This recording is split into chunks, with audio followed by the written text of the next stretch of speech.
Tide Talk Web is back. Just giving a quick recap of the Mississippi State game. I thought we played pretty well. We did give up 17 points. We scored 37. Early on, I was kind of like, why is Milroe not throwing? I don't think he threw a pass the whole first quarter. Mississippi State was running a 3-3-5. So we were getting like 5, 6, 8 yards a clip running. We were doing really well. Early on, we were struggling. So Nick Saban had to crawl up in that ass and get on everybody, especially his defense early on. There was a big miscue, I'd say, first quarter where the center snapped the ball and Milroe was still getting the call from the sideline. That kind of sucked, but we got that ironed out, played pretty well. We're not playing long day.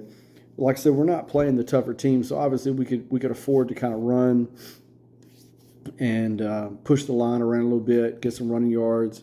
Milroe did through quite a few passes, did well. So that was encouraging to see. He made great reads, didn't throw a pick.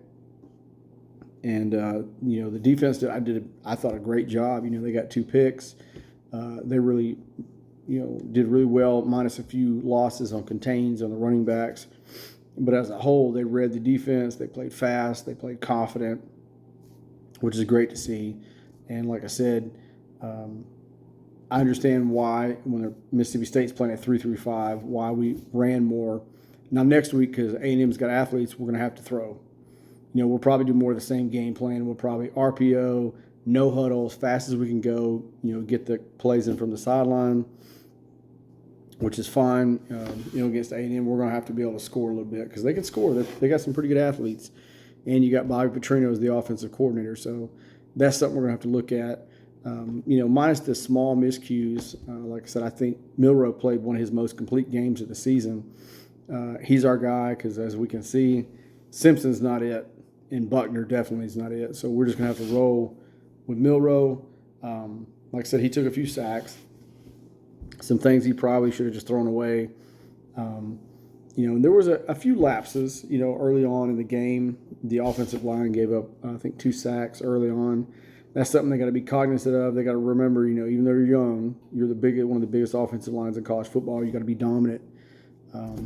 So going forward, I think this was a good confidence-building game as we go into Texas A&M and Arkansas and LSU, and even Felburn is going to be more difficult. We're going to have to move the ball, figure out more creative ways to do these things, and like I said, you're going to have a heavier load on Milroe as far as reading, coverages and having more plays, and he may have to audible out of a few more things. But like I said, I like where it's going because, we're in the pistol formation, we're in the shotgun, we're rolling out, which is more of his strength, and then letting him make the read options, which is good.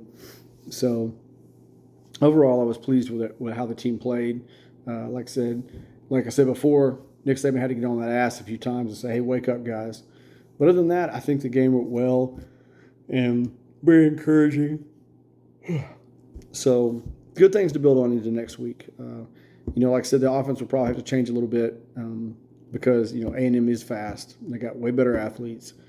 So probably more pass heavy, I would say, next week. We're still going to have to run, but that's something we're definitely going to have to – we're going to see Milroe having to make a lot more reads and pass a lot more next week, and probably going into Arkansas and LSU, I would assume, too, because they got better teams, and we want to get on the board and hopefully not have to have a shootout with those teams. So we'll see how that goes. But like I said, I was encouraged by everything. Only a few minor mistakes. I had some penalties here and there, but nothing too bad. Nothing we couldn't handle. It's a learning progress. We know Milroe's our guys because – Simpson definitely, like I said, is not it, and neither is Buckner. So we're just going to have to ride with it, go with his mistakes, and he'll learn. He's getting better, I think, every week.